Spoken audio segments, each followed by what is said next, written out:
This is not war. It's human extinction.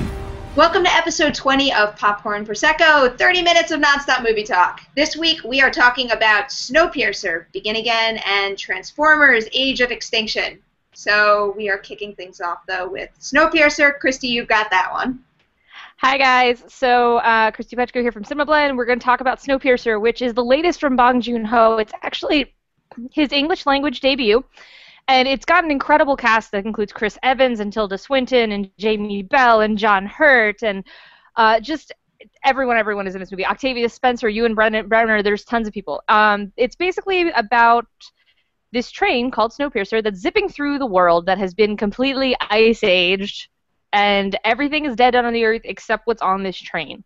So, unfortunately, having humanity greatly reduced hasn't made us any more good at being a community, so the poors are in the back of the train, and everybody else who has super tons of money is at the front of the train. And yes. While the front of the train There's is no middle class in this movie. There's like nobody. I in the have a middle. suspicion about that, because they say something about economy class, so I think the people that are working and doing the bidding of Wilford are economy class.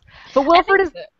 Yeah, because they say something about, like, oh, I knew her, she was a maid or something. So, like, there's people who are, like, working, I'm guessing, for like mid-ranking accommodations, or maybe the soldiers or whatever. I feel like the soldiers would probably be the closest thing that qualifies to middle class. But yeah, it's not what one might expect of a middle class person, really. Yeah. But this was another movie that made me be like, humanity had a good run, and we can just stop now. It's kind of a good summer for movies of just being like, we're done. I've seen so many movies this year that makes me be like, you know, if the world ended and all of humanity died out, I don't know that it'd be such a huge loss. But in this especially movie, if the mood was took over. But anyway, continue.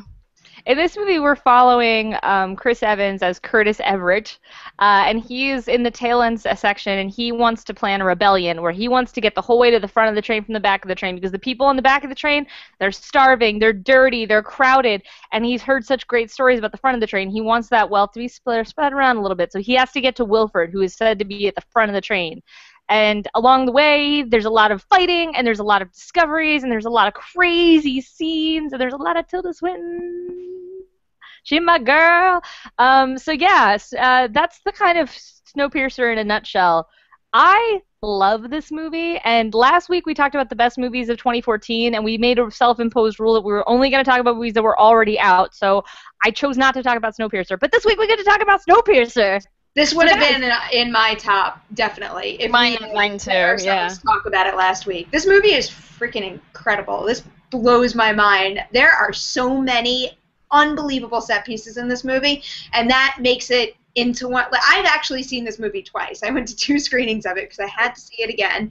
But it's one of those movies where all the set pieces are so good, you always have something to look forward to, which is what makes it so rewatchable, and that's great in one of the best movies.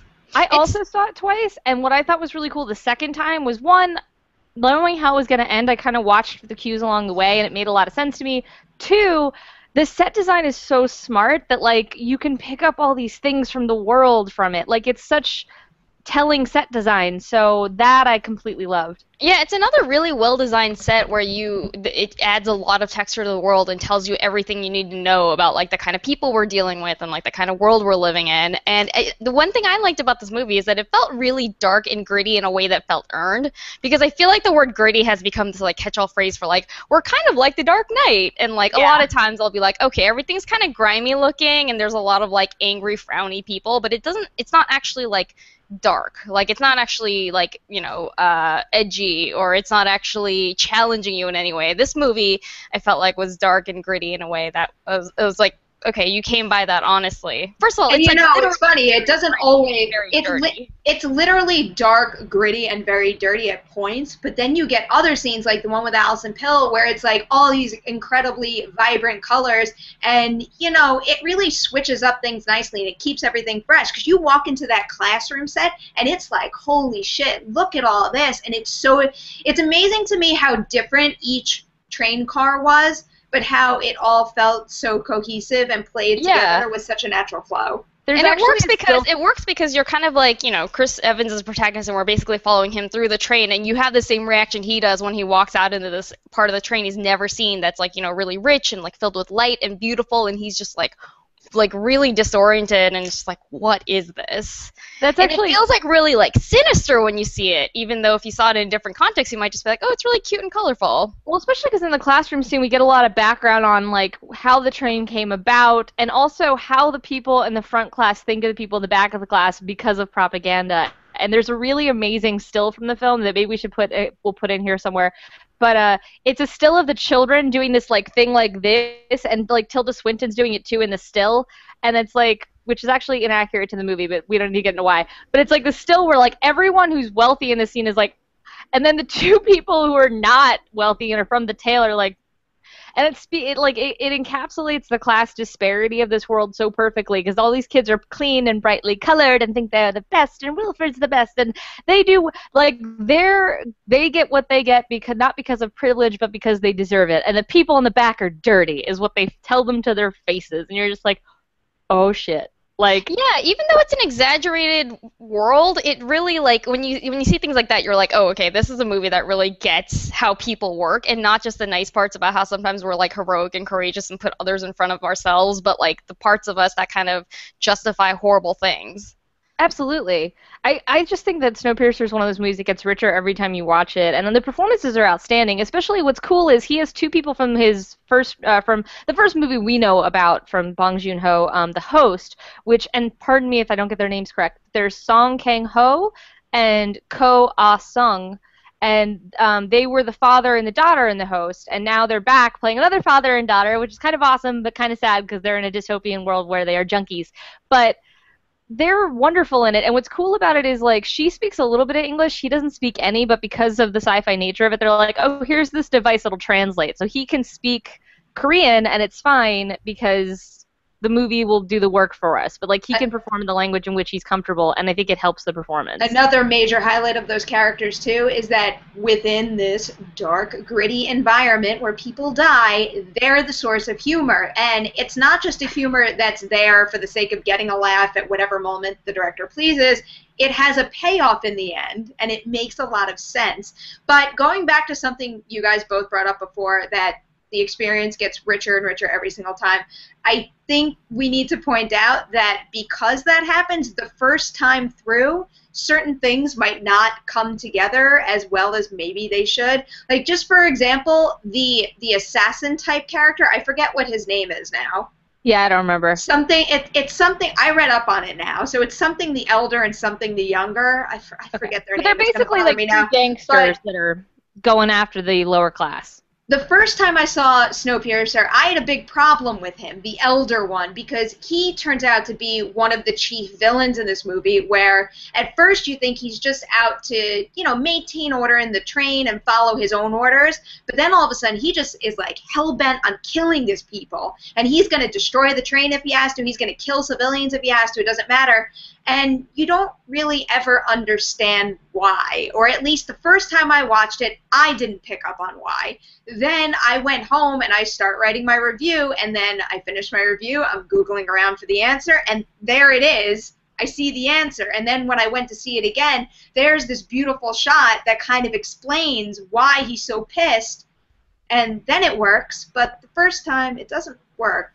But still, even with deficiencies like that, the movie is so strong in so many other respects that that's not going to bog you down at all. I also want to point something out, because this keeps happening when I write about this movie, that someone in the post inevitably will be like, I already streamed it, and it's not that good. Here's the thing.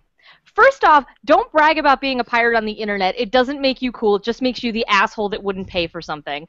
Two, and this is my bigger point, if you're watching this on your computer, you're missing out. It is a movie that is meant to be seen in the theater. The sound effects, the darkness of it, it pulls you in. You need to be like clustered together. And it's also something like, because theaters are normally really cold, it adds to the environment of this chilly scenario. Like, I'm tired of hearing people say they watched it on the internet and were unimpressed. I'm unimpressed by you.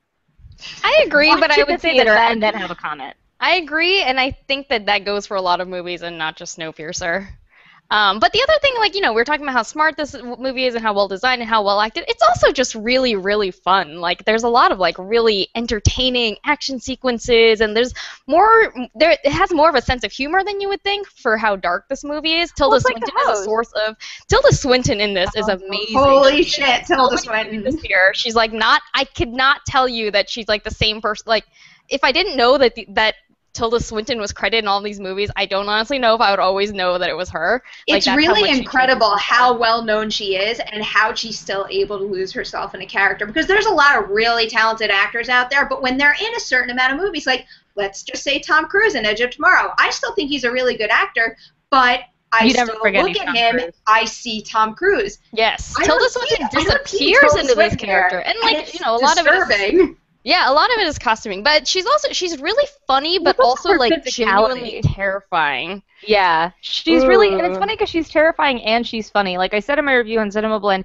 she is a criticism of this classist ideology in that she believes it devotedly and she herself is a ridiculous character. Oh, and one more thing before we move on, because we're going to need to get everything in today. I just want to say, what I also think is really interesting is a lot of the violence of this movie technically happens off camera, but it doesn't negatively impact the impact of the violence. This movie still feels incredibly brutal, and in the way that it should. It is showing you brutality so that you understand it as brutality. It's not garish. It's not like slasher or exploitation. It wants you to feel. Well, that's one of the things that I was talking about when I was talking about earlier how it comes by its darkness and its grittiness. Honestly, this is a movie where the violence is like, it's fun to watch because it's still a movie and it's shot really well, but it's also viscerally upsetting. Like, this is a movie where when like the hero, you know, hurts another person, you really feel like horrible about it. Well, it's because that's a testament to how good Chris Evans is in this movie, because him and Jamie Bell also does. He's like a really stoic leader, and you believe that he's tough enough to get these people from the back of the train to the front of the train, but then things happen, and just like ever so slightly, he'll let the slightest bit of emotion creep out, or they'll hold on one reaction shot, and it lets you know that these people still feel something, and that turns it into much more than violence. It gives the violence weight. Exactly. Yeah, it's like there's a scene, and I won't get into it, but you guys know what I mean. The scene with Jamie Bell and Chris Evans, and it's a gutting scene. It's the impact of violence there is really felt, and it's like this movie is really well done. I'm nervous because the Weinsteins are giving it a limited release, and they don't appear to be promoting it much, so I feel like we may not get another Bong Joon-ho movie in English. Yeah, that was a whole thing that you can look up on the internet if you're interested. It's depressing as shit. But here's the good news. Bong Joon-ho is an amazing filmmaker. He will continue to make movies, though maybe not in America, and I'm going to follow him anywhere, because the movies he makes are outstanding. Yes. Can I just say, Zach just made a Popcorn and Prosecco cameo, and I did. Well, not all of him, just his arm. It was very strange. It was wonderful. Good job, Zach. You guys have cats. I have my husband prowling around while we record. He's very cat-like, so it works. He is. Seriously, that's like a move Roger or Dewey might make. Yeah, Roger. I feel like as far as people go, Zach is fairly feline, and I feel like he would take that as a compliment. You came into frame, and now you're in discussion. All right. I'm not going to say anything else. Let's move on. All right. Our next movie, clearly, by the way, we want you to see Snowpiercer. Not that needed to be repeated, I guess. But now we're going to talk about the movie Begin Again. And this thing stars Mark Ruffalo and Keira Knightley. Mark Ruffalo is a former hotshot music executive producer type guy. He gets a string of bad clients. He becomes like a heavy drinker. He has a bad relationship with his wife. He kind of looks like a homeless man, and he's the blackest feet I've ever seen in my life. And then there's Keira Knightley, who is dating Adam Levine's character. Just so you know, I spoke to Mark Ruffalo this morning, and we talked at length about his dirty feet. And then there's Keira Knightley's character. She's dating Adam Levine, and the two of them are kind of like a team. She writes the songs and he sings them, but then they come to the States when his career is taking off and no one's really noticing her. He becomes a hotshot himself, sleeps with somebody else, and she breaks up with him. And now she's like all alone in the big city and doesn't know what to do. Anyway, the two of them come together because she participates in an open mic, and he's like, oh my God, you're going to revitalize my career. I need to sign you now, but I can't really sign you because I don't work anywhere. Anyway, the two of them come together, and I don't want to spoil the movie. Magic and music. It's pretty predictable, especially when you describe it that way. But even though it's predictable, I liked this movie. It never slowed for me. I enjoyed it all, and really, it's just simple, happy, predictable, but inspiring. It just made me feel good. Nothing special about it. I don't think we need to praise it all that much, but, you know, if you want to see something that's going to make you smile, go see it. Well, if you were going to give it a letter grade, Perri, what would you give it? Because I'm getting from you, like, it's not that bad. I mean, it's not that good, but it's not that bad. I'd say, like, a B-rated, happy movie. You know what I mean? If this were a food, what would it be? I know that sounds really dumb, but bear with me, because my thought process is, you know what? If this was a food, I feel like it would be, like a brand ice cream. You know when like you go to a brand versus like a real creamery when they make something good and it's like filled with chemicals? I got you. You're like, this This is satisfying and pleasing, but it's not something I will tell other people I've eaten. It's not like quality, you know? Instagram this. Yeah, no, I got you. Yeah, in Instagram food terms, you would not Instagram this. You would just keep it for yourself. It's a guilty pleasure. I might be hungry. It's kind of disappointing because, you know, like the first one, that would be like the artisanal ice cream that's only made from like local ingredients that they only have in Brooklyn, like that kind of thing. There you go. I'm sorry, I'm talking about that puts it all in his previous and that's movie. The thing. Yeah. That's why, like, Begin Again is fine. It's fine. It's inoffensive. It's sweet. Its plot kind of makes sense, and the characters are nice. But, like, I just don't have any passion behind this movie, and from the maker of Once, that is infuriating. Like, Once was a dingy-looking movie because it was when digital didn't look good yet. It had people who weren't stars in it, but they had this connection on screen that you just couldn't deny, and you wanted to be a part of their world, and you wanted to curl up in that soundtrack.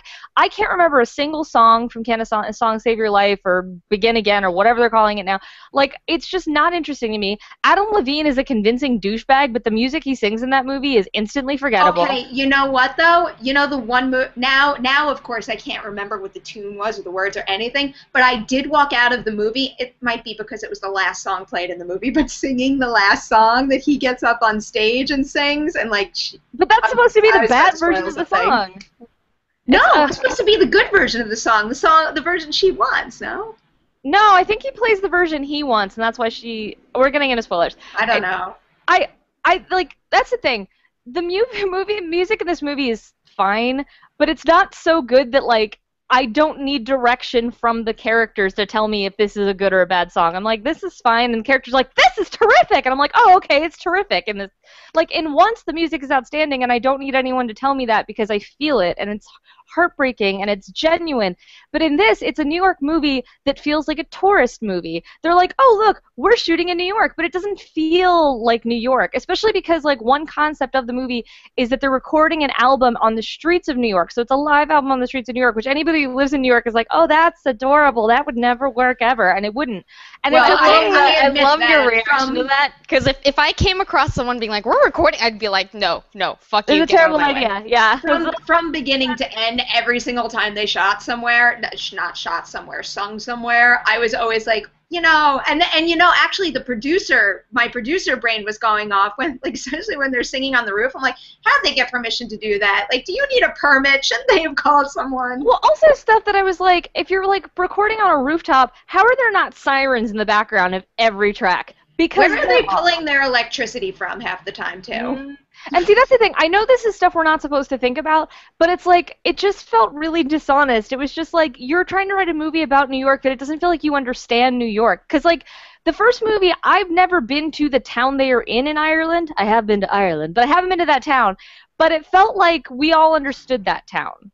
And, like, when you go to New York, you can't quite fake it the same way, because a lot of people have been to New York or know New York. And so, like, it just felt really dishonest to be like, oh, we're going to make this gritty music. And I'm not going to get into it, but the final thing about how they promote this album just undercuts the whole noble intentions. I'll give you that. That was a very unsatisfying and, like, even deflating way for all of that to have ended up. I get the noble intentions, but it did not come across that way, and it's so illogical. After you put all that time and energy, that's what you do with it. Like, I feel like it's making it sound like I hated this movie, and I don't. I just, like, I don't care about this movie, and that's really frustrating to me because I loved Once so much. So my problem is more that Begin Again is fine. It's like a sweet movie that people can go to. It's, you know, yeah, it's like a sorbet. You're like, oh, that was nice.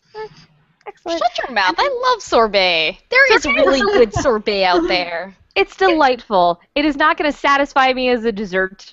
It's like, back to the I don't want to turn this Baskin-Robbins sorbet versus sorbet made from real fruit. Okay, I'm with Perri. New York today, but I can't stop talking about ice cream. I really want ice cream now. Let's just get through this. Popcorn Prosecco problems. There's our hashtag. But I mean, like, it's fine. It's just that, like, my problem with this movie is it feels like Hollywood went to the guy from Once and said, now make us a Hollywood version. And I don't want a Hollywood version. You know, you don't like the Hollywood version as much as Once, but, like, the Hollywood version of almost anything works, you know, just a little bit. Sure. There's certain things that work every time you do it, and that's what happens here. And when, you know, the story ends up where it ends up, like, I'm trying to think of, like, a specific moment. Like, when Haley Steinfeld picks up the guitar, it's like that whole story element didn't work at all because it was funny when the mother was like, you know, she sucks at the guitar. Like, that would have been kind of funny, but then all of a sudden she turns out to be some, like, miraculous soloist. That's such bullshit. And that's the thing, there's not a whole lot of obstacles in this movie. Like, he's like, I've lost my job. Then he's like, oh, I found this great girl. Then he just storms back into his job and goes, I got this girl. Like, there's no stakes. It's just like, and like, her, like, big stake is like, well, if this doesn't work, I guess I'll go back to my family. Like, okay. But, like, she doesn't seem to like New York anyway, so who cares? Yeah. Her ending was a little... I like James Corbin in this. For me. Yeah.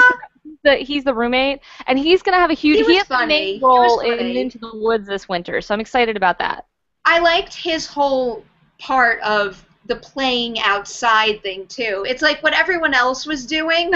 I was always watching him, I guess because I was so fascinated with how it all worked, and he was in charge of making it work, that my eye was always drawn to him and what he was kind of, like, doing in the corner. I think that's true. And the other thing that we learned from this movie is that there is no alley in New York where children are playing where those children don't know how to sing. Oh my god, that part got me. That was like... You sound like a simple asshole. No, but that one moment was like cheese to the max where like everyone is giggling at it, not with it, because really that's not gonna happen. Also, they would get sued to pieces when their parents found out, like, wait, what do you mean we recorded my kids? Like, it's not like you saw them go, oh, and sign these waivers, children. Thanks. Like, it's New York. We're a very litigious city. You can't just do shit like that. Yeah, really. I mean, really, you know, when you're making a movie in New York, you can't put a single thing on the ground without getting a permit. Look what they put on the ground in this movie. No. I know this is totally they're barely... There's no cops, really. There's, like, one little, like, apartment building... Like, someone yells at them? Is that what it is? Someone yells at them from a window. It's like, hey! There were no cops, though. Yeah. All right, so let's wrap this one up. What do you think, Kristy? It's silly, but is it worth seeing? I mean, like, I wouldn't pay to see this again. I'd probably give it a C. It's fine. It's totally fine. Harsh. But my thing is, there are such better movies in theaters right now. Like, when it comes to VOD, if you want something that's the equivalent of, you know, Breyer's chocolate or something, fine. But, like, Breyer's is good. It's fine. It's totally fine. But, like, I want something more from movies. It's just like, it also annoys me because Weinstein Company is opening this against Snowpiercer, and Begin Again is getting all this attention, and Snowpiercer is getting ignored. It's screwed up. Maybe that's why I'm a little intense about this, but like, Begin Again is fine. It's totally fine. I wouldn't recommend anyone see it because your life is not going to be any different for seeing this movie. That's freaking crazy. Why is Weinstein opening two of their movies against each other? Because they don't really want Snowpiercer to I mean, they don't cross over whatsoever, but still, that's crazy. Anyway, I mean, obviously see Snowpiercer, but I would still recommend this if you're... It's because, like, you know, you always want the best movie you possibly can get. A movie that's thoughtful, it makes you think, makes you engaged, but, you know, every now and then you gotta just sit back, relax, and be happy and have, like, a simple, you know, no nonsense, put a smile on my face experience, and that's what this is. If that's what you want to see, this is going to satisfy that, so go do it. So, speaking of simple, no-nonsense experiences, let's talk about Transformers Days of Extinction! That was obviously sarcastic. It is ridiculously complicated, and there is a shit Which is ton why of nonsense. Angie I has to dare you explain to it. explain this plot. I dare you. I'm not I even dare you gonna to even try. recall like a handful of the names of like the characters in play. If any of you watching are new to our podcast, Angie somehow always manages to pick the movie that's plotline is impossible to describe.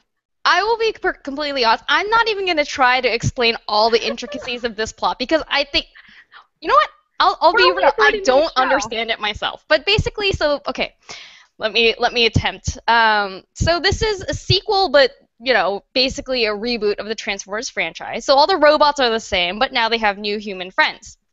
So the main new human friend is Mark Wahlberg, who plays Cade Yeager, and he's an inventor, and he's like a terrible inventor who never has any money, and he somehow ends up acquiring this like really dusty, shitty-looking truck that he's gonna sell for parts.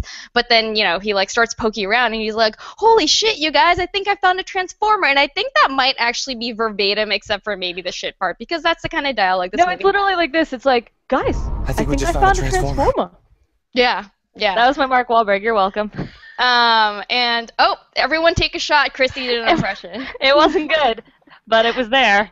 Anyway, so he has a daughter, Nicola Peltz, Tessa. Ugh. See, I do know her name. So bad. Who is, basically the Megan Fox. She's like the hot young thing that they all think is super hot. And okay, so in this, I'm already getting tripped up. Seriously, where do you even start? It's They're like they robots, find battling a robots transformer, again. they get pulled into the battle, but who's the bad guy here? Okay, so You no, know, I there's think like I never even 500 explained that. forces at I'm work. gonna try again. All right, so when this movie picks up, the things that happened in the last Transformers movies happened a few years ago, and now humanity has turned against Transformers, and they've decided all Transformers are bad. Autobots, Decepticons, the whole lot of them are horrible. And Kelsey Grammer is like the leader of. He's part of the government, part of the CIA, I think, and he's like the leader of thinking Transformers are bad and wanting to like get rid of them. But he has his own ulterior motives. Meanwhile, there is also Stanley Tucci plays like a Steve Jobs. He plays like a Steve Jobs or like Tony Stark type guy. And his thing is like his company has figured out that Transformers are made out of, get this, transformium. There's an element called transformium. And I told that to my husband this morning, and he mimed slitting his own wrists. That was his response to this development. Yeah. And his computers and his company wants to figure out how to like use transformer technology to like revolutionize the world and make shit tons of money. Okay, so those are the three main plot threads we have going on. No, then there's the aliens who come in. There's the evil, not Decepticon, but other robots who they never really explain who they are. them? I don't think they ever All right, name no, them. this is not. They're like Transformers with like faces, We need to just move on at this point because the thing is, like, we've only got so much time. But the movie basically has a million working pieces, which is a lot like the first three. But the problem is that, like, who cares? Like, why are these plots so convoluted? If people just want to go see robots fight, just make robots fight. Well, that's my problem with this movie. Okay, so first of all, my biggest problem with this movie is that it's 3 hours long. But in my mind, that's also its main selling point, because if you're going just for the AC, then you get to sit in cool air for 3 hours, which is kind of nice. Who is it that tweeted sitting through this twice is like a whole work day? Because that was makes me laugh. Because we go and we see these movies for work, but really when you think about it, if we had sat through it twice, it would have been like a full working day. It was so long. 2 hours and 45 minutes long, and honestly, if it was 50% shorter, I would have liked it 50% more. I'm not kidding. My biggest problem with it is how much it drags on. 2 hours of this movie is like robot on robot nonsense that you can barely like make out the environment or how everything is actually moving and coming together. And then I want to say another half hour of it is probably sunset moments, and then the other 15. The entire movie takes place at dusk. It doesn't make any sense. Like, it's always magic hour and a Michael Bay movie. Anything that's movie. not like a massive action sequence, involving like 8 different gigantic robots, it's dusk. I don't know how. Totally. I don't know why. But here's It's the craziest thing. It's just that because there are so many plot threads, there are scenes in this movie that have nothing to do with anything. Like, and I freaked out about this on Twitter today because I'm just like, that was a real thing that happened. There's a scene explaining the statutory rape laws of Texas. Okay, so what happens is Mark Wahlberg's daughter is 17, and she is secretly dating this guy who is 20, and, you know, Mark Wahlberg doesn't find this out until they're already, like, on the run because the government is after them because they found a transformer.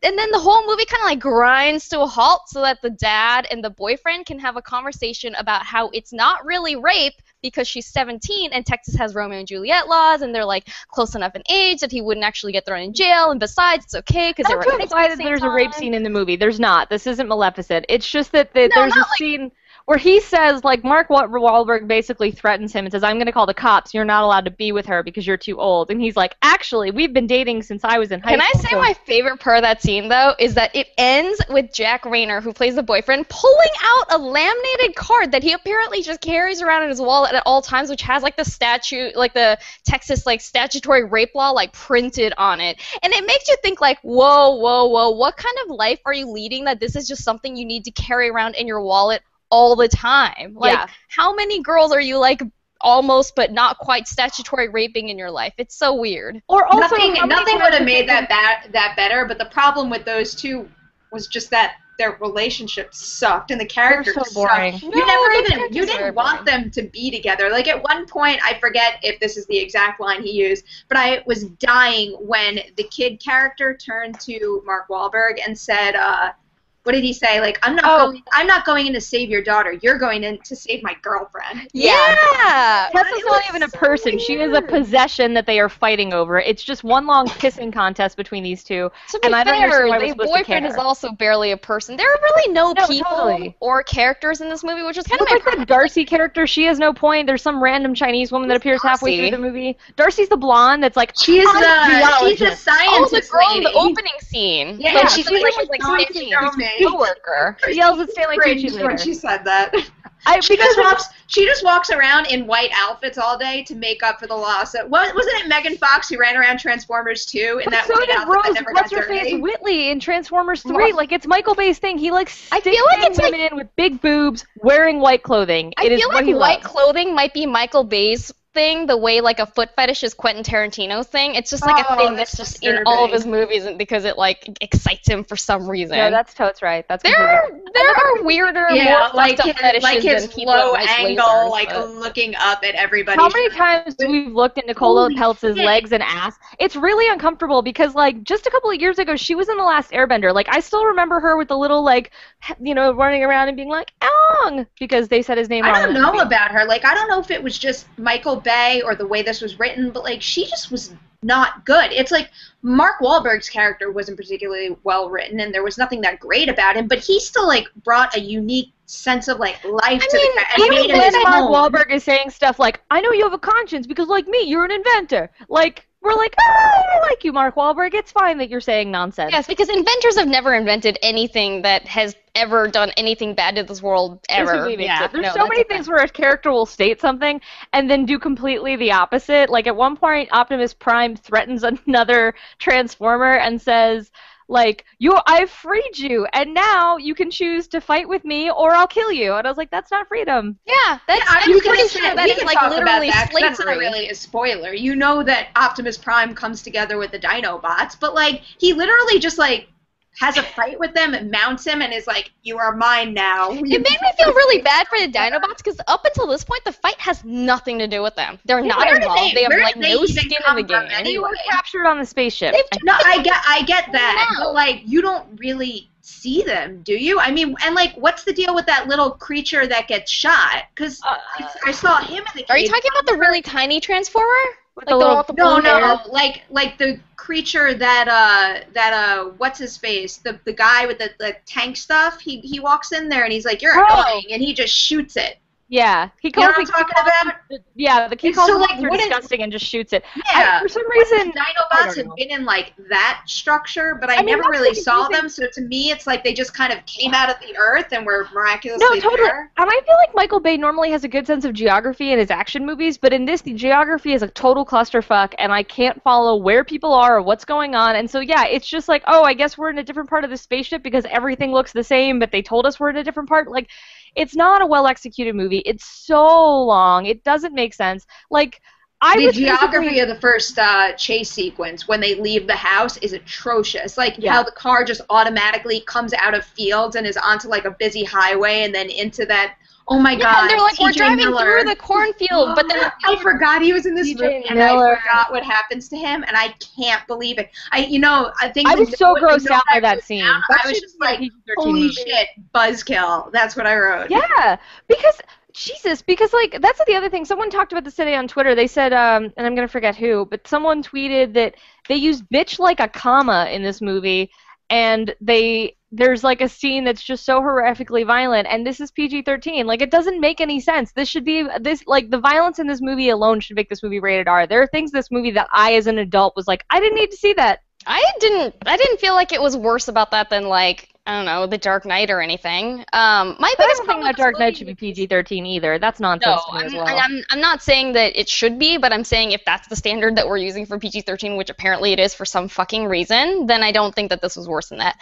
I kind of felt like this movie, like, it has its moments. There are some lines that are, like, kind of funny. There's some moments that are kind of funny. There's some lines that are kind of Stanley so Tucci stupid was they're the best funny. part of this movie. Stanley Stanley Tucci is the best part of this movie. good. And I feel like if you're someone that's like, I'm inherently excited by the idea, or like, I'm inherently interested in watching giant CG robots fight other giant CG robots. Like, there's a lot of fight sequences, and like, I felt like, you know, you're right, it's not perfect, but I felt like they're shot well enough that like, if that is what gets you going, then you'll have fun with this. But if you need even the tiniest reason to give a shit about what is happening on screen, and like even the tiniest reason why you should be sitting there for 3 hours watching these things unfold, then you're shit out of luck.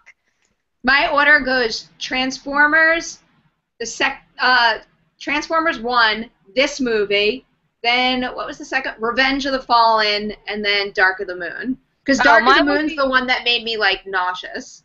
I'd say 4 is my top. Dark of the Moon I'd put second because I was at least interested in that one, and then 2 and 1 I don't care. But either one. The they one cross is the pile. kind of good because it's got a little heart and you care about the characters. I do like the characters in 1 a little bit, but it's just oh man, I don't know. Wasn't 1 the And, like, at shortest? least 1 is the shortest. Probably. So it should probably on the win plus for side, that. this one doesn't have Shia LaBeouf, which like I'm over him, so I'm good with that. That's something. At this point, that's a big help. Let's wrap this up. I think we can all agree that like we wouldn't recommend seeing this movie.